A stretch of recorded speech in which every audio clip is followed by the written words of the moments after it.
Hello everybody, it's Bam, welcome back, and today, finally, we are going to be doing the deck building video. And to help us through that process, I've recruited my friend Do, who is, I would say, someone who knows a fair amount about the game. So Do, why don't you introduce yourself? Hi, I'm Du. I've been in closed beta for quite a while, maybe since the start of it even. And yeah, I have quite a few cards and I follow the game quite a bit. Cool, good credentials. How many, just for the fun of it, if you jump into your quests, how many wins have you got in ranked at the moment? In ranked right now, I have about 900 wins, total wins. Cool, 900 wins. That's a good amount to have. Awesome. So I would say you're probably educated on the game enough to at least make a deck for me. Yes. So anyway, let's get into it. So we're going to be putting together, or we have already put together, a rogue deck, which I'm told is a tempo deck. No idea what that means. We'll go into that in a second. But you can see on the screen we've already got it put together, and we're going to go through the cards for you guys. So Do, why don't you explain to me and the audience what a tempo deck is and why we're using a rogue to do that? Well, in Hearthstone, a tempo deck is a deck that keeps a good pace throughout the whole game. So early game, mid game, and late game, you always have good cards on the field. That's Awesome. pretty much it. Cool. So basically the idea is more or less that you've pretty much always got something to play. You're playing aggressively, quickly, that sort of thing. Exactly. So it's about the exact opposite of my mage deck, it'd probably be fair to say, which is wait until Pyroblasts come up and then win through Pyroblast, which is a totally different tactic. Awesome. All right, so let's just get into the cards then. So first card in the deck, Backstab. Backstab, just good removal. Probably one of the best cards in the game. Doesn't cost any mana. Takes out 2 damage. Pretty good. Awesome. Cool. Deadly Poison.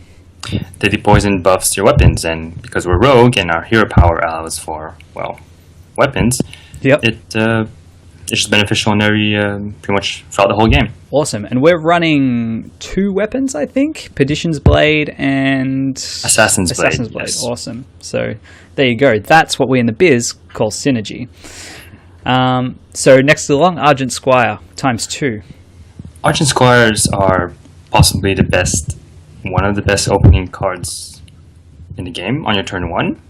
They have Divine Shield, so they can take out anyone else who's a 1 mana cost drop, and yeah, they're just really, really good. Awesome. Yeah. I like Argent Squire. Blade Flurry. I mean, this one's pretty obvious, but I think it's safe to say this is probably the only AoE in the deck. Yep. Yep. Blade Fury is actually one of the key cards in this deck when it comes to using your weapons, and it combos extremely well with Deadly Poison. Yep. Yeah, absolutely. So what's a good combo with Blade Fury is once you do 1 attack, you can get your weapon damage, and then you use Blade Fury. Yep. So you do twice the weapon damage AoE. Awesome. That's a good tip. Attack first. I like that. Cool. Eviscerate.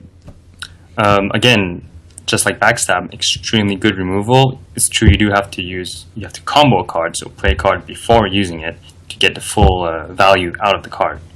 But yeah, it's extremely good for removal. Yep. Yeah. I mean, like, from memory, I can't think of a lot of 2 mana for 4 damage exchanges, even though it is a combo. So, yeah, should be good. Should be good. Also, just say, Sure. Argent Squires are really good for comboing because they only cost 1 mana. Yep. So that means you can put in more during 1 turn. Yeah, awesome. Good tip. So Sap, again, a pretty obvious one, but yeah, go through it. Yep, Sap for this deck would be to take out, not really take out, it just remove from the playing field anything that's quite a nuisance. So like big mana drop minions. Yep, absolutely. It's quite straightforward. Someone drops a Ragnaros on you. You make them it. pay for it twice, essentially. And you make him pretty much waste a turn. Yep. Yeah, good point. Awesome. Defias Ringleader. Combo card. Again, it's just helps you keep. This is where tempo starts kicking in. Helps you keep good board control. Yep. Yeah, and at best, that would be 3 mana for 4 attack and 3 life. So Exactly. pretty good exchange, yeah. Absolutely. Loot Hoarder, I think, is our token draw a card in here, Yep. right?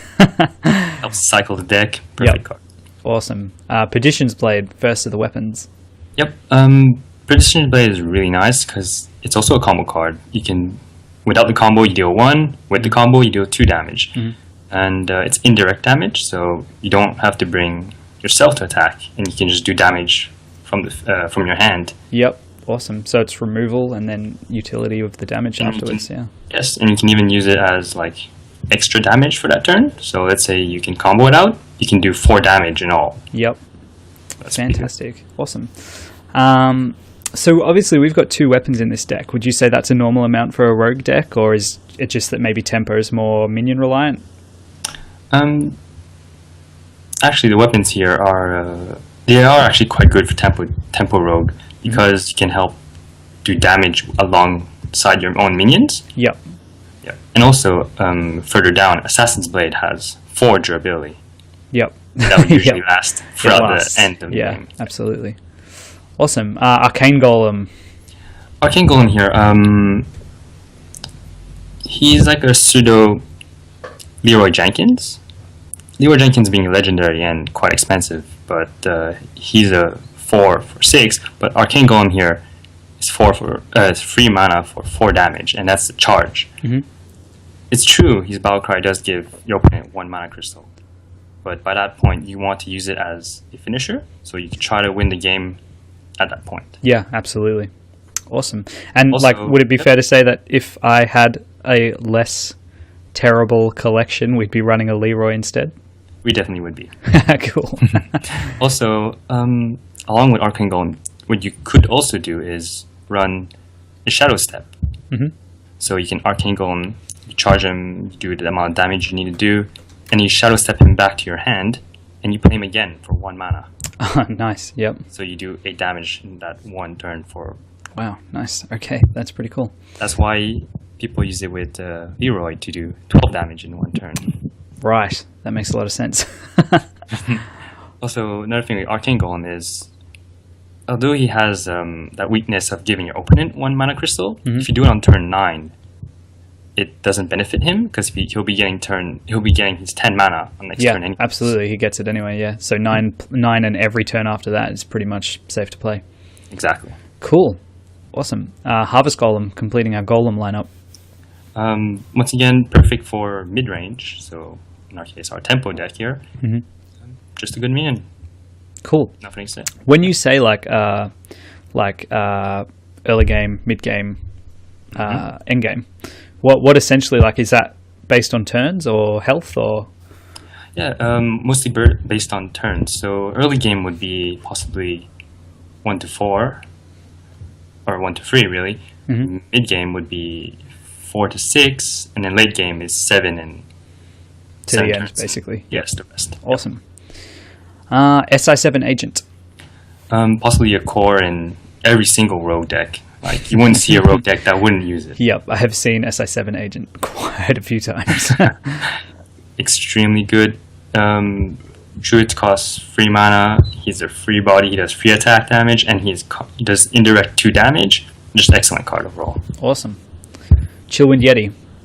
Chillwind Yeti is just a good body. He's a good minion. He's perfect in mid-game decks. Just Yep. perfect. Awesome. Just basically good mana exchange. Exactly. Good stats. Cool. Dark Iron Dwarf. Dark Iron Dwarf is obviously you would want to use him with his Battlecry to give just 2 attack to your own minion, and then do that damage to whatever you need to. He's good for tempo also because you can use one of your, let's say, your loot hoarders to do 4 damage that turn. Yep. That'd be really nice. That is nice. Yep. Also, you can swap him out though for Spellbreaker. Yep. Spellbreaker being a silence. So if you ever need to go through like someone who has a big taunt, you can just silence it. So is there any reason we went with Dark Iron Dwarf instead of Spellbreaker? Mostly, well, we can interchange them as we want, but the Dark Iron Dwarf also works very nicely with the Fire Ringleader Yep. because you spawn an extra little guy that you didn't actually have a card for. Yep. Yep. Yeah. Awesome. Defender of Argus. Defender of Argus used to be one of the best cards in the game, and you would see him in every single deck. Mm-hmm. It's true he got hurt a bit by Blizzard, but yeah, but his Valkyrie give adjacent minions +1 attack, +1 defense, and taunt. Yep. Just helps increase the value of every single minion you have on the field. Yeah, absolutely. Awesome. We've already kind of covered it a little bit, but Assassin's Blade, essentially we're taking that because it's 3 damage 4 times over. Yep, pretty much. Yep. And if you ever need to, back to like our previous cards and having some synergy in it, Deadly Poison and Blade Fury, Yep. you could essentially do 10 damage in 1 turn. Yeah, awesome. Too easy. Azure Drake. I thought this was a bit of a weird one because spell damage, obviously, as a bit of a newbie and a lore nerd, you immediately look to spells, which, I mean, there is actually quite a few in here, I guess. Azure Drake is, just like the Chillwind Yeti, an extremely good mid-range card. Some people consider it a bit slow because although he costs 5 mana, he's only 4/4, making him slightly weak. Yep. But because he dies to a Yeti, who's only 4 mana. Yeah, right. You're not, when playing Azure Drake, you're not so much looking for the spell damage, but he's draw a card. Yep. Because you're trying to cycle your deck, try and get all the good cards you want, you know? But also a good combo with him is, let's say you still have backstabs in your hand, and you're on turn 5, you can just play Azure Drake, and you backstab something for free damage. Yep, awesome. That's a lot of value out of that. Yeah, absolutely. And I mean, that stacks with, what else? Deadly Poison, right? It actually does not stack with Deadly Poison, no. Oh, okay. But it will stack with Blade Fury. Okay. Flurry. That's interesting. Although Blade Flurry doesn't say spell damage, it does influence it. Yes. Cool. All right, that's random. But also, sorry, good to note, does not affect Perdition's Blade. Does not affect Blade being a weapon. Right. Okay, that's some weird exceptions. I would not have guessed any of that. Cool. All right. Argent Commander. Argent Commander, just like Defender of Argus, used to be top-notch cards. You would see him in every single deck. He got hurt a bit, but he's still extremely good. So this is 4 damage with a charge and a Divine Shield. So you can take out anything you want on the field for 4 damage and still have him... Yeah, 0 repercussions, basically. Exactly. And also, if you do end up adding that Shadow Step to your deck, you can bring it back to your hand and play him for 4 mana next turn or any turn you want. Yep. So that gets very annoying for your opponent. Yeah, absolutely. Cool. The only legendary in the deck, Can Bloodhoof. Can Bloodhoof here, added him because, once again, just like the Yeti and just like Azure Drake, extremely good mid-range minion to play. He's just like the Harvest Golem. He's just as annoying as the Harvest Golem. Cool. If you don't have a Karen Bloodhoof, it'd be fine to play another Argent Commander. Yep. Yeah, absolutely.